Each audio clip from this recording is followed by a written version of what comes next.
आज राज्यातील अनेक जिल्ह्यांमध्ये वादळी पावसाचा इशारा. कालच्या तुलनेत आज राज्यातील पावसाचा जोर आणखी वाढण्याची शक्यता आहे. आज राज्यातील अनेक जिल्ह्यांमध्ये पावसाचा अंदाज आहे.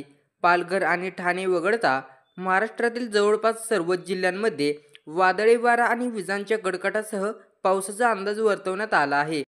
या सर्व जिल्ह्यांमध्ये हवामान विभागाने हाय अलर्ट जारी केलेला आहे. मुंबई शहर आणि उपनगरातही साधारणपणे ढगाळ आकाश आणि मेघगर्जनेसह हलका ते मध्यम पाऊस पडण्याची शक्यता आहे. कमाल आणि किमान तापमान अनुक्रमे 34 डिग्री आणि 26 डिग्रीच्या आसपास असणार आहे.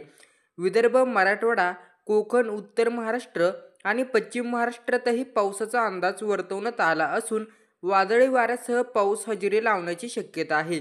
पुढील 24 तासांमध्ये पुण्यामध्ये आकाश अंशतः ढगाळ राहून हलक्या स्वरूपाच्या पावसाची शक्यता आहे. तर कमाल तापमान 32 तर किमान तापमान 23 अंश सेल्सिअस एवढं राहणार आहे. विदर्भातील जिल्ह्यांमध्ये काही ठिकाणी वेगाने वारे वाहून विजांच्या कडकडाटासह पावसाचा अंदाज आहे. आज नागपूरमध्ये 40 अंशीय कमाल तर 28 अंश सेल्सिअस किमान तापमान राहील. उत्तर महाराष्ट्रातील जिल्ह्यांमध्ये देखील पुढील 2 दिवस हलक्या स्वरूपाच्या पावसाची शक्यता आहे. एकंदरीत राज्यातील सर्वच जिल्ह्यांमध्ये कमी अधिक प्रमाणात पाऊस पाहायला मिळणार आहे. मराठवाड्यामध्ये पुढील 2 दिवस हलक्या ते मध्यम स्वरूपाच्या पावसाची शक्यता असून छत्रपती संभाजीनगरमध्ये 16 जून रोजी 36 अंश सेल्सिअस कमाल तर 25 अंश सेल्सिअस किमान तापमान राहणार आहे. धन्यवाद.